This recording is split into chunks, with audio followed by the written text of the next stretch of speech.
On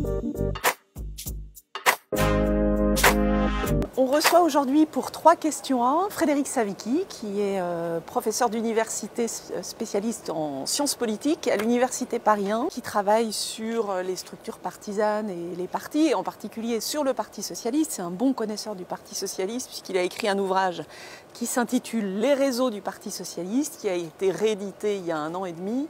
Et avec lui, on va discuter aujourd'hui de la question de la crise démocratique dans laquelle on est, du rôle des partis dans cette crise et des évolutions institutionnelles qu'il faut apporter pour essayer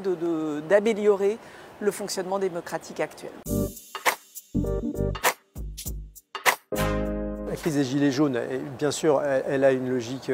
économique, sociale, une aspiration à plus d'égalité, à plus de justice, mais ce qui est frappant quand même, c'est la demande démocratique qui s'exprime derrière et le grand scepticisme vis-à-vis du principe même de la représentation, voire de la délégation. Et ça, c'est une surprise parce que quand on regarde la sociologie des Gilets jaunes, c'est quand même plutôt des membres des classes populaires ou des toutes petites classes moyennes, dont on pensait pendant longtemps qu'elles étaient assez réticentes à s'engager politiquement et à s'intéresser même à la réforme des institutions.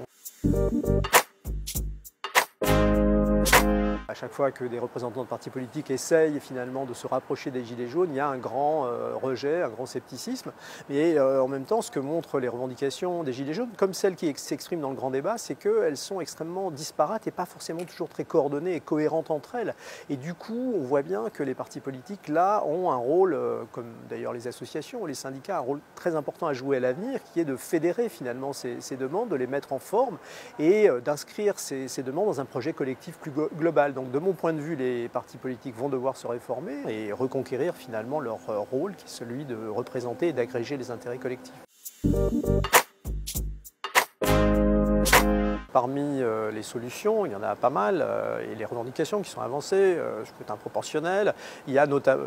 reconnaissance du vote blanc, éventuellement vote obligatoire, il y a surtout effectivement cette aspiration à un référendum d'initiative citoyenne. Avec Terra Nova, nous avons proposé une formule qui combine cette aspiration à une reconnaissance des droits des citoyens d'interpeller le pouvoir politique avec une dimension plus délibérative. Ce qu'on pense, c'est qu'il y a des dangers évidemment à toute forme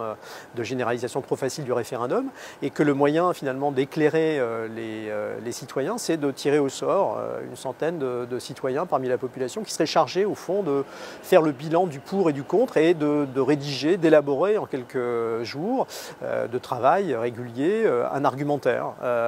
qui serait ensuite celui sur la base duquel évidemment les citoyens seraient appelés à